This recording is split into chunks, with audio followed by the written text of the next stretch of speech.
Hello, my name is Kara Ockenden, and I'm a relationship separation divorce coach of soul healing. I specialize in conscious relating and conscious uncoupling.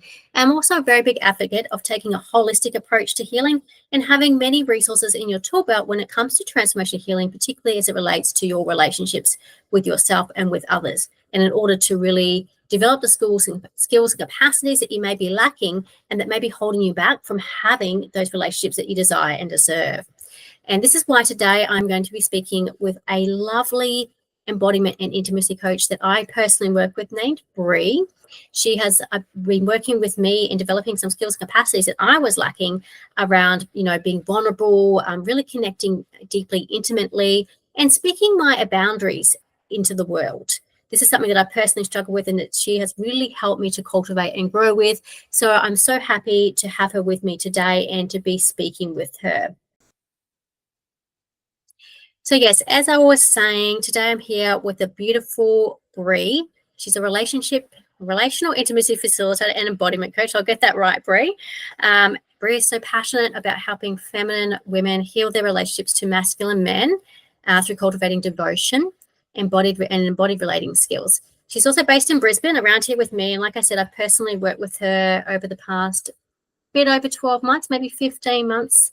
And yeah, I've had so much gains through working with Bree, so I'm very excited to introduce her to my community and let her speak into what she does and how she does it and how she can be of service to you in your transformational healing journey and healing your relationships, with yourself and with your romantic partners. So Bree, thank you for being here today, first and foremost. I'm very happy to have you and most grateful. And I'd love it if you could just... me. Yes.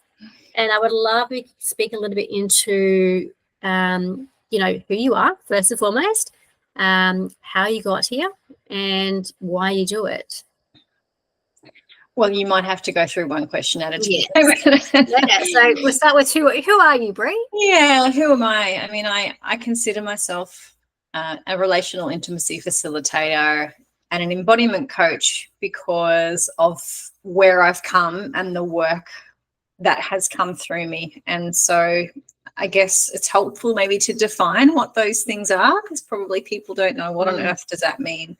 Yes. For me, intimacy is a sense of vulnerability is a great word to actually describe intimacy. So there is self-intimacy, my awareness of my own body, my relationship to my own body. So can I feel my body? How is it in this moment? Or am I so in my head that I can't really notice what's happening anywhere else and the feedback my body's giving me?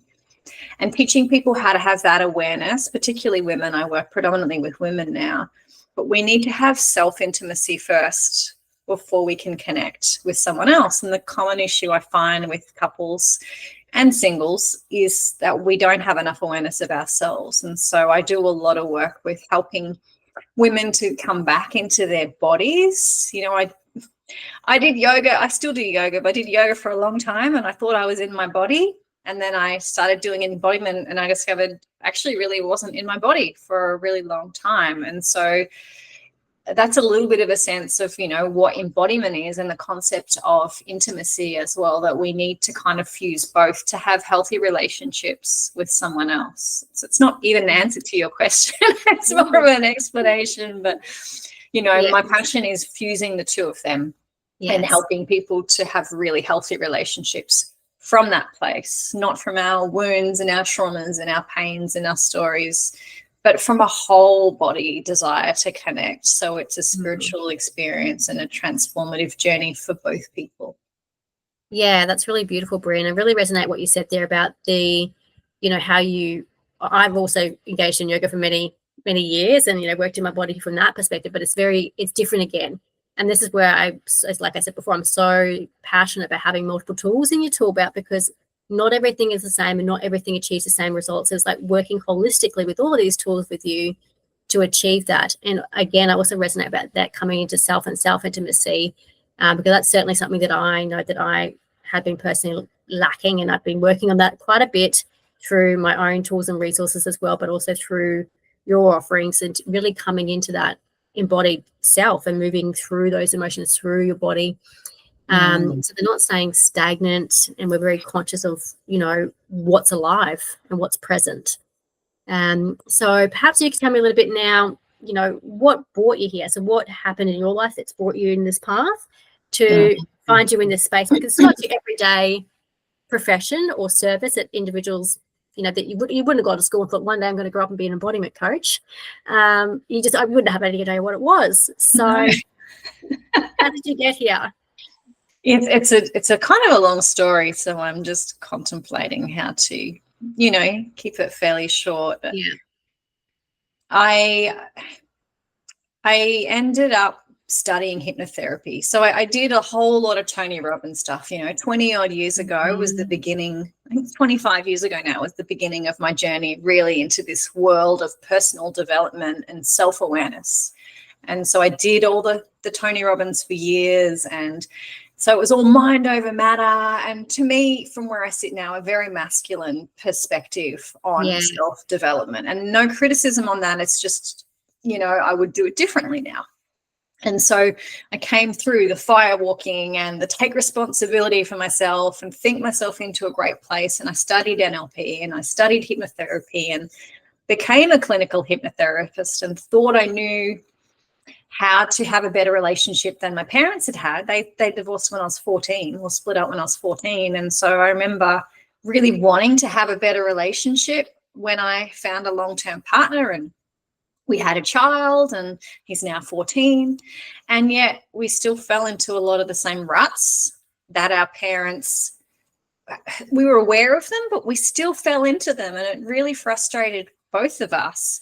And it wasn't until that I did a lot of tantra and a lot of work into really exploring my relationship to my body, because I didn't have a lot of confidence around libido and sexual expression and all the things that are so normal for me now. Back then, they were not in that relationship. And it wasn't until that relationship actually ended that I was like, I really need to do something different. And so I literally stopped being a clinical hypnotherapist. It's like, I don't just want to work with the mind because it's not working for me. Meaning I'm stuck in my mind. I'm not in my body. I can't access pleasure. I don't know how to speak up for myself. I don't have embodied boundaries, all these terms which possibly are normal to you, but maybe not to the people listening. But, it's like I literally woke up and realized there was a whole other world out there. And so the tantric perspective for me is very yogic, meaning it's a whole body practice. And it wasn't until I went through the pain of that relationship ending that I realized I need to change a lot of shit in my life if I want to not make this mistake again. I looked into attachment wounds. I did lots of kink exploration. I did lots of trauma release and shadow work. And I'm the kind of person, when pain is created in my life, I really, really don't ever want to experience that again. And I take a lot of self-responsibility, and I read a lot of books and I go on all the courses. And so that's what I did. I just became obsessed but by how to have a better relationship. I always wanted it, but I didn't have the connection between the mind and the body link that was missing when I read Tantra books back then. So it wasn't until that happened that I was like, well, I can do whatever I want and I'm going to fix this in myself.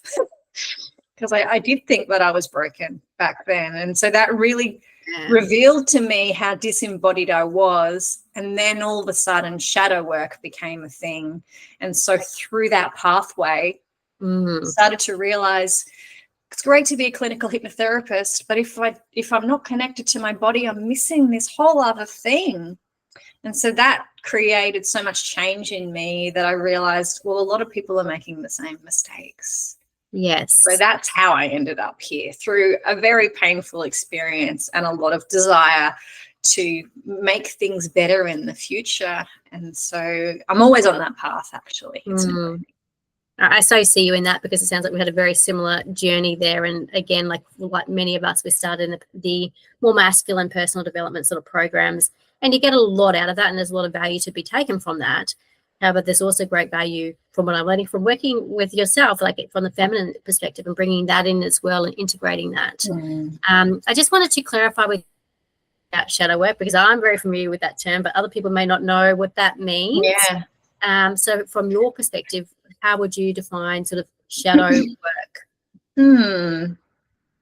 So from clinically, they use this term in psychology as well. And the way it's usually termed is the deep recesses of the mind, the parts that we are not consciously aware of, meaning they're unconscious challenges. The way that I would define it more now is it's the parts of us that we avoid, repress, or shame.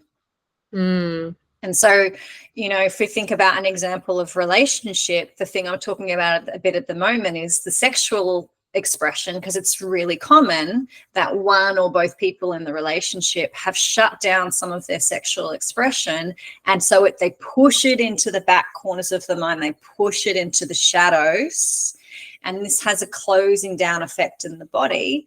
But also it's related to the mind. It's like, I don't want to go there. I don't want to talk about that. It's not okay. I'm afraid, or I'm scared, or it's just yucky, or it's dirty. And so all these things are signs that we have shadows. When we're having that kind of a really strong, no, I'm not going there kind of response is an indication of a shadow, total avoidance. Yes. Or we don't even want to admit that we have parts of that in us. Yeah, 100%. And it's not work for the faint-hearted, let's put it that way. It's very murky, it's very challenging. It brings up a lot of emotions, like digging into those depths and allowing yourself to accept those, but first see those parts of you. We're not perfect. And then accept them and see that it doesn't mean that you're bad, you're wrong, you're broken, all of those things. And that's all the work that we do. Everyone has an unconscious, right? Yeah. So everyone has parts of us that we're aware of and we're not aware of. But the more we bring the unconscious into the conscious, the more we bring it from the dark or the shadow into the light, where we can go, oh, look at this part of me that I'm so ashamed of, that I wish I never had. But guess what? Just about everyone else has aspects of that. And the beauty of this work is the more that we bear these parts of ourselves to our partners particularly, then they realize, well, they probably knew that anyway, to be honest. If it's a healthy relationship, we normally know these things about each other, but then we're willing to admit it. Oh, I'm so scared of this. I'm so scared of losing you, or I'm so scared of telling you this part of me that feels inadequate. That creates intimacy. Yes, yeah, absolutely. So that is the link to intimacy that I touched on at the beginning, and that's why it's so powerful. Without that, we've got a big wall between us. It's like, I can see you, but you can't feel me, and I can't feel you. Until we start to own our shadows and be vulnerable enough to acknowledge them and to let others in and acknowledge we're not perfect, then real intimacy starts to happen and real change starts to happen. Yes. And for me as well, in doing that process, once you learn to accept and acknowledge those parts of yourself and be compassionate and forgiving of yourself, well, then you can expand that to others in your life who, maybe show up in ways that you don't love about them, but you can see them in a different light. You can get access to that compassion. You can access that grace and that forgiveness a lot easier because you're accepting that part of yourself. Right? If you can accept that part of yourself, you can accept it in others, and vice versa. And that has a really healing effect. And that's the work that I do as well, is helping bring those unconscious parts to the shadows, and then we can confront them and transform them. And I love the work that you do in bringing that, giving people the skills to actually bring that into relationship. I mean, obviously I'm a single woman at the moment, so I'm not in that romantic partnership, but there's ways to also integrate that into your other relationships as well, like with parents, my son's father, and other relationships, and just bringing that vulnerability in there. And it's not easy work, and it takes practice and time. And yes, so tell me, who do you work with in this sphere, and how are you currently facilitating this transformation within them? So my biggest passion is really working with women, because I am one. And so I love men, but I also don't feel like I can speak completely to men because I'm not in a male body and I haven't had the experience that they have had. So my preference is to work with women because that's my own lived experience, and we have a lot of the same challenges. And so I guess areas that I'm really passionate about is something I mentioned in my story is loss of libido, bringing back awareness of our own body and helping us as women to reclaim through embodiment practices our pleasure. Because when we outsource our pleasure, we're putting it on our partner. I did that for a long time. It was like, well, it's his responsibility to turn me on. So learning how to turn myself on was really important. And embodiment is the best way to do that. It doesn't have to be through, vibrators and things like that. So it's such a powerful thing when we look at, the yogic aspect of Tantra. So that's one of my key passions with women, is really bringing our bodies back online and helping us to then use embodiment to do shadow work. As you know, it's a big part of everything that I teach, because I don't think we can move forward. We've still got this anchor holding us back from, to our pains and our traumas, which again, we all have, but we need to own it. We need to kind of accept it and have compassion for it, as you said, which allows us to show up more in the world and have compassion for others. So they're quite key areas for me. And the other area I'm really, really passionate about is polarity and devotion, and where they meet each other. And so polarity, if you're unfamiliar, is the pull of opposing forces. So when we talk about masculine, feminine, or men and women, we're different biologically and physically and energetically. And when you put two people together who are different, what tends to happen is there's this pull of like, ooh, I want to know more about you, or you're interesting to me. And that, in a sense, is polarity.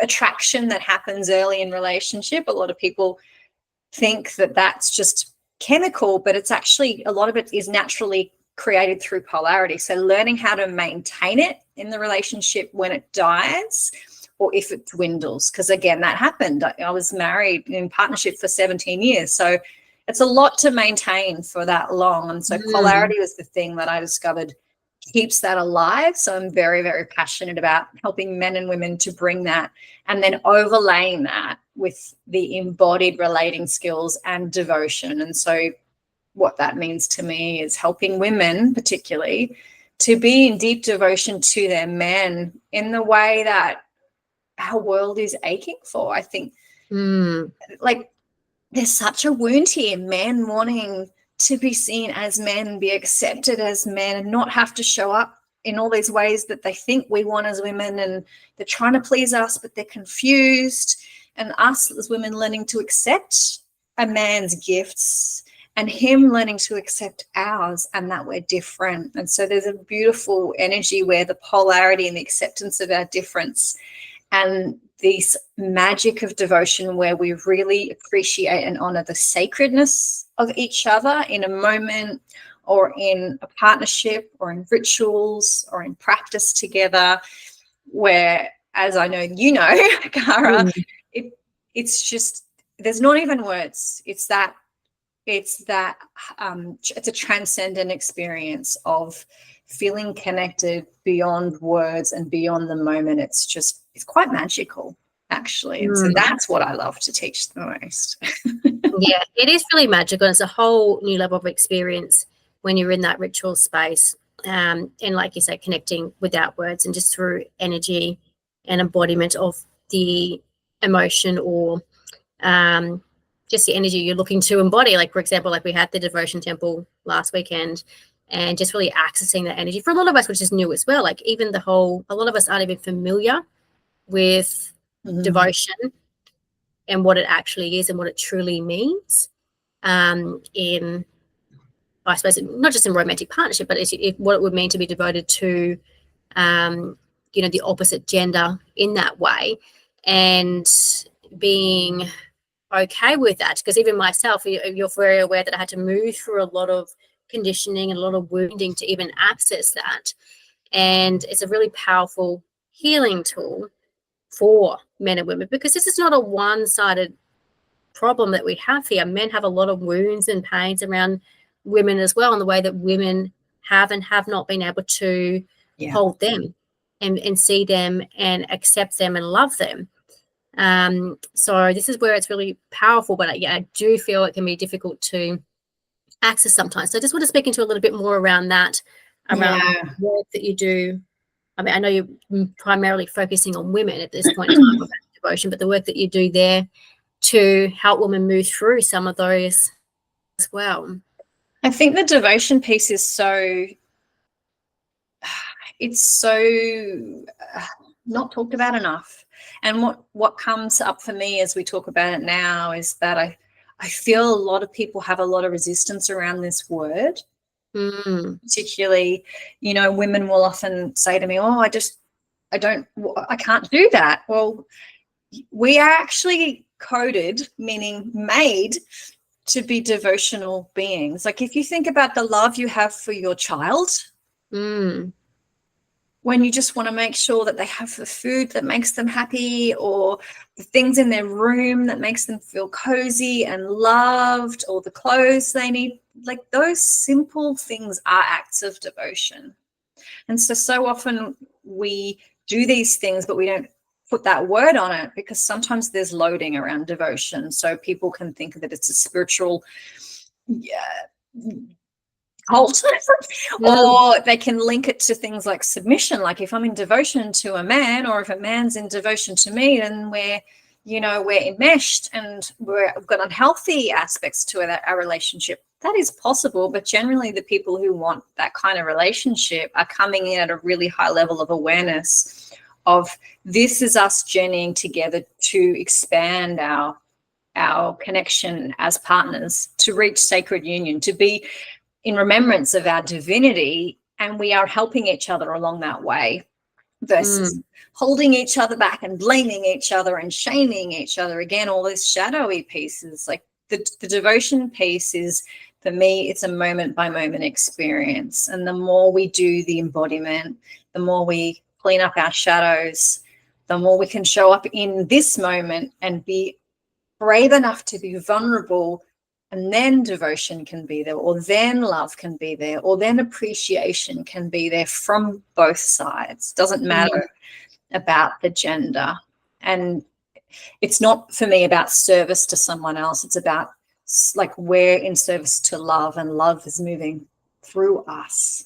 That for me is the most devotional moment ever, when it's like love is moving through my body and I don't even know what's going to happen. I just know I feel like I want to go here. I feel like I want to do that. And there's a pull, a really strong energetic pull.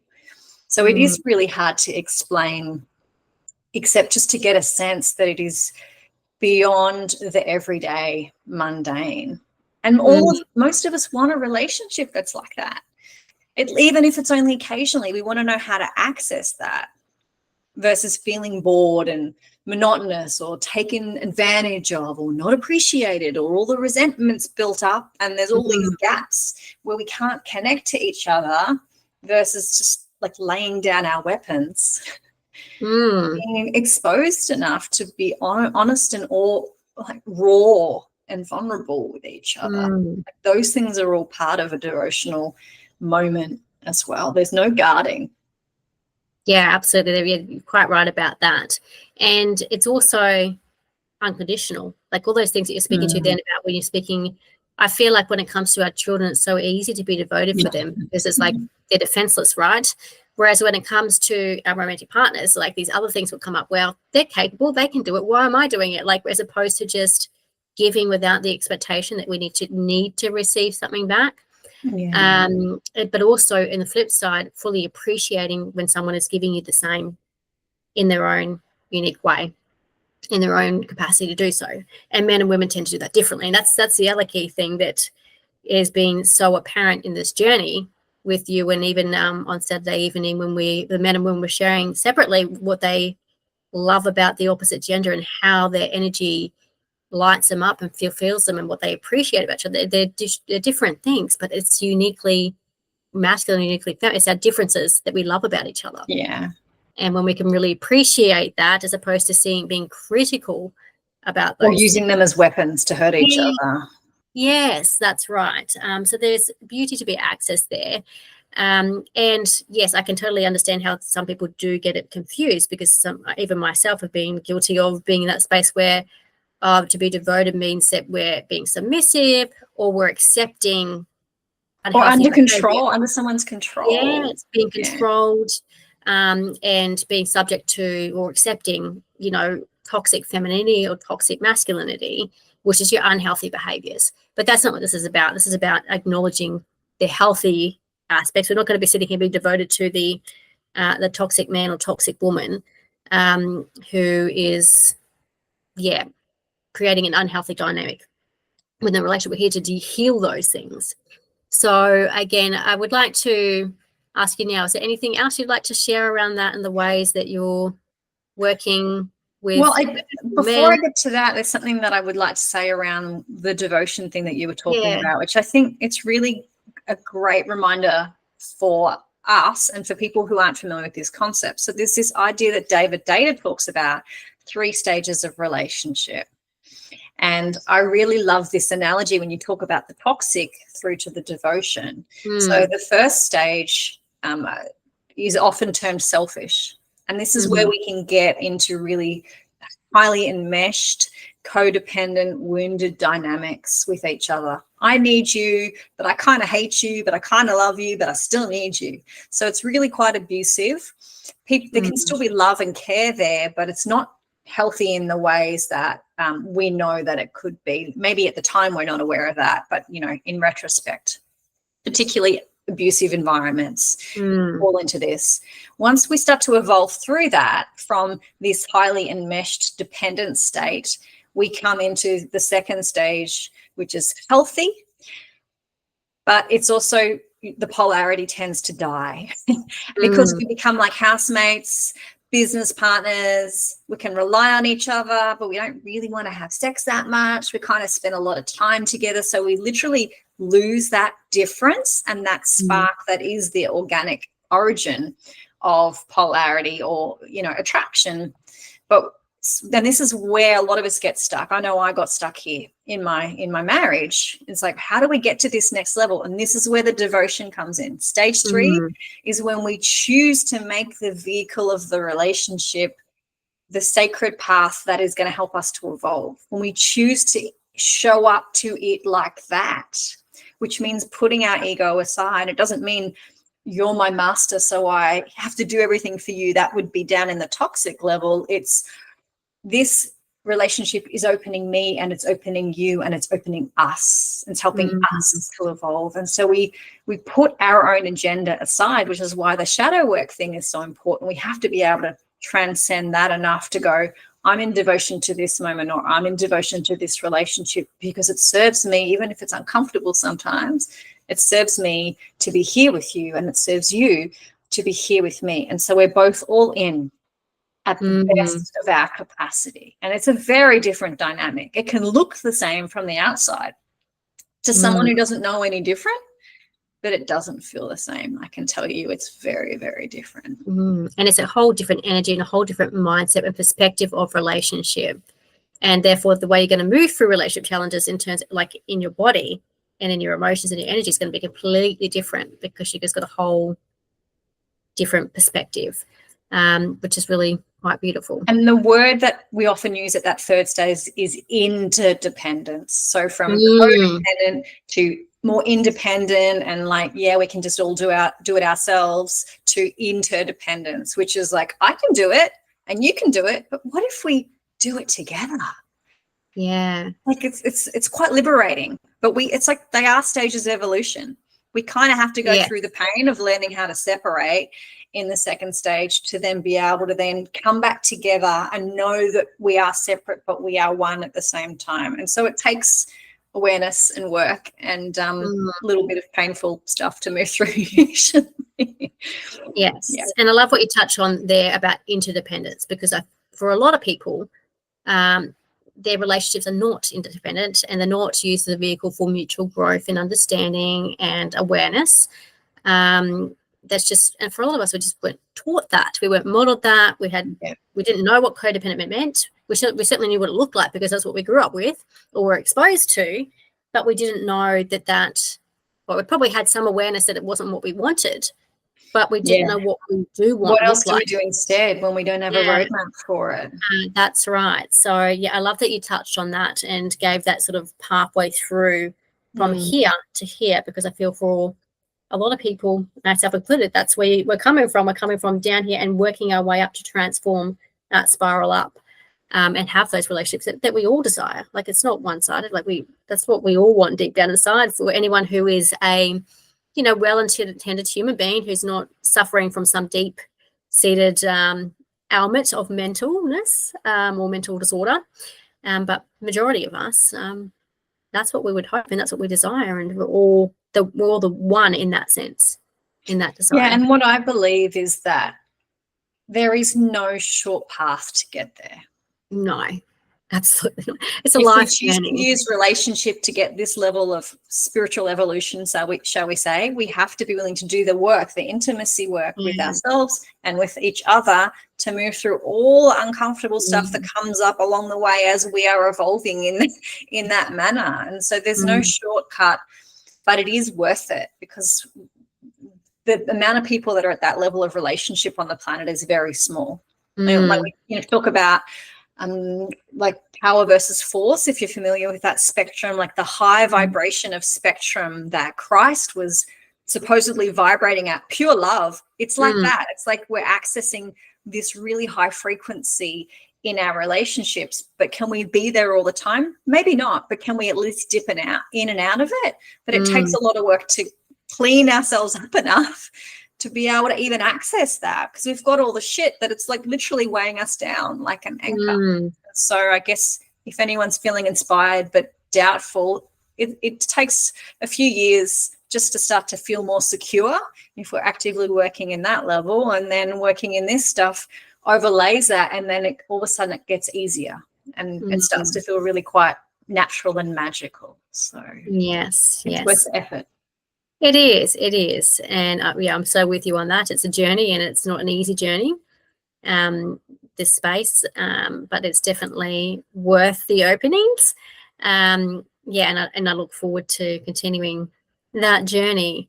So, Bree, next thing I'd like to ask you is, how can people work with you? How can people connect with you? So if you're in Brisbane, I have a few workshops and things that I offer on different frequencies. I have a few mixed gender events where you can come with your partner, or you can come on your own and work with other people, single or partnered. It's great. It's a great way to learn this experience of intimacy that's fully clothed but emotionally vulnerable, and train ourselves to have the experience of that and to make it more normal and more accessible.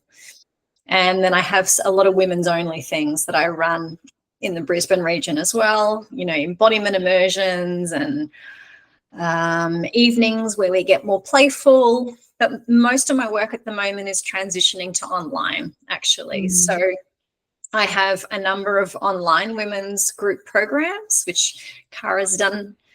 I think, have you done all of them? You've done at least 2 of them anyway. And so, those will continue to evolve over time. I have a few more in the works that will be coming out later on this year.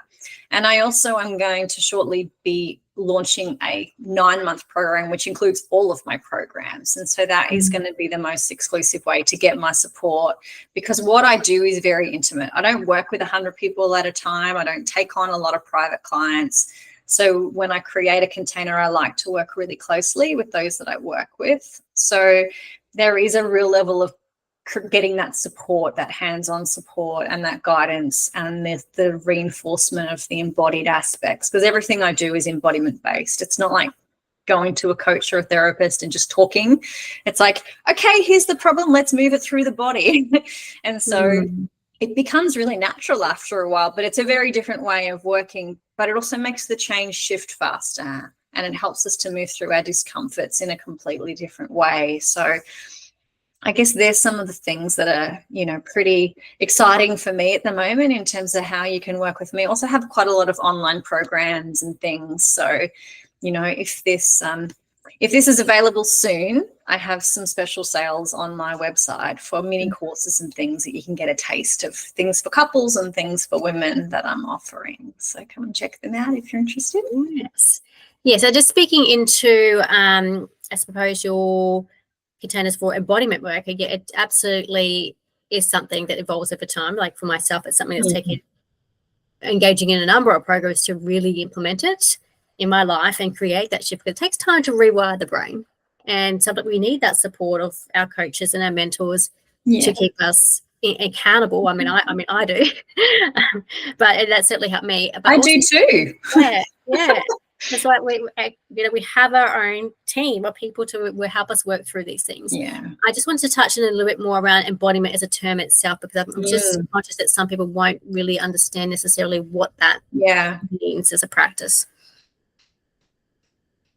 Well, compared to, say, talk therapy, where we might say, sit down and tell me your story, with an embodied experience, I'll be saying, okay, so you're telling me about when you lost your father. How did that actually feel? What happened in your body? And so an embodied experience of that might be like, oh, my heart just feels like it got closed and I felt really heavy and my whole body just wanted to curl up in a ball. And so that's, our relationship to that awareness of our sensory internal world is, in a sense, our awareness of our embodied capacity. And so embodiment is learning how to work with that and how to repattern it through movement, through breath, through consciously implementing practices that help us to open, again, to address our shadows. And because what happens is the body holds the shape and the pattern of our wounds. And so, if we have a wound that I'm too much, or I'm not good enough, or they'll never love me as I am, we walk around holding our body in that kind of shape. And so people talk about, going to therapy for these things, which is great.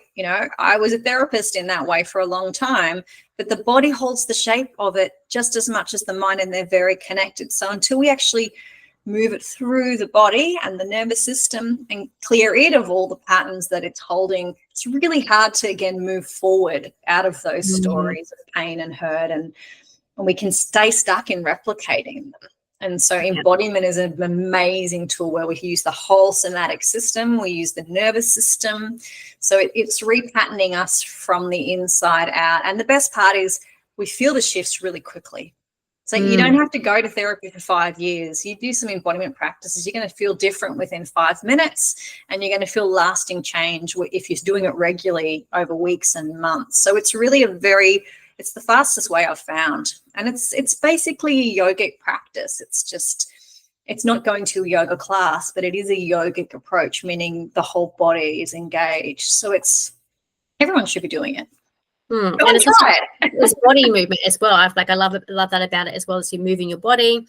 So from that perspective as well, it's exercise, so to speak, because you are moving your body, you're stretching your body, getting all that release. And for me personally, I found it assist a lot with just those my aches and pains as well, because I'm moving my body in the way that it needs, as opposed to the way I think my brain might think. And it can look different for everyone as well, Kara. Like when we're doing women's embodiment, we're doing things like what you're touching on, like we're moving our body, like we might be moving our hips to open up some pleasure, or we might be moving hips to move discomfort, to access some emotions that are in there, or we might be moving in a way where we want to access devotion or bring a certain energy through to play with expressing some energy to bring polarity to our partners.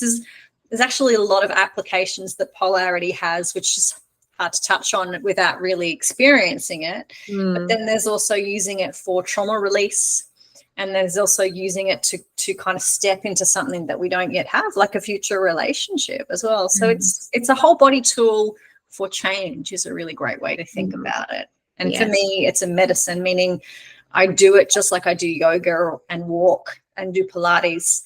It's part of my routine of self-care. It's become my ultimate self-care practice because it works on the nervous system, it works on self-awareness, it works on intimacy, and it's good for the body as well. Yes, absolutely. No major downsides that I can see. No, me either. I haven't come across and any. It's drug-free, so we can have ecstatic states. Well, it's not just drug-free, it's literally free. Right? Yeah, once it's free. You know how to do it, it's free. You don't have to go and pay for a gym membership. No, you don't have to go to the therapist and pay for that. I mean, obviously, if we're engaging in, some of these great immersions and containers, which are also very worthwhile for their own purposes, but as a daily practice, it's free and it's great. And once you learn those kind of tools, that's the great thing, is we have access to those things that are self-sourced, and so we can know, I'm feeling a certain way, I need to do an embodiment practice that's going to help me to unlock that or to move through it. And guess what? As you said, it didn't cost me anything. So it's like self-motivated therapy once we have the map for how to do it within our own bodies. Yes, thank you. And how can people contact you, Bree, if they want to get in touch? Yeah, well, will you put links in, or do I need will to put your links in? So your website. a long name?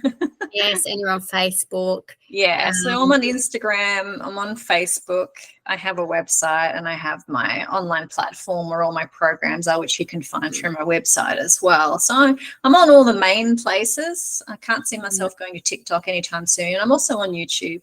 So yeah, reach out and please let me know if you have questions. Yeah, absolutely. Well, thank you so much, Bree. It's so lovely to connect with you always, and I'm very honoured to have this conversation and chat with you and bring that to our audience. So thank you. Thank you so much. And I hope that you continue to offer this amazing service of just education for people that are working with you, because I feel really excited for them to get access to this information that is not so conventionally available. Yes, so thank you for doing that. Absolutely. Thank you. Have a great day. Bye. Thank you. Happy Friday. Okay.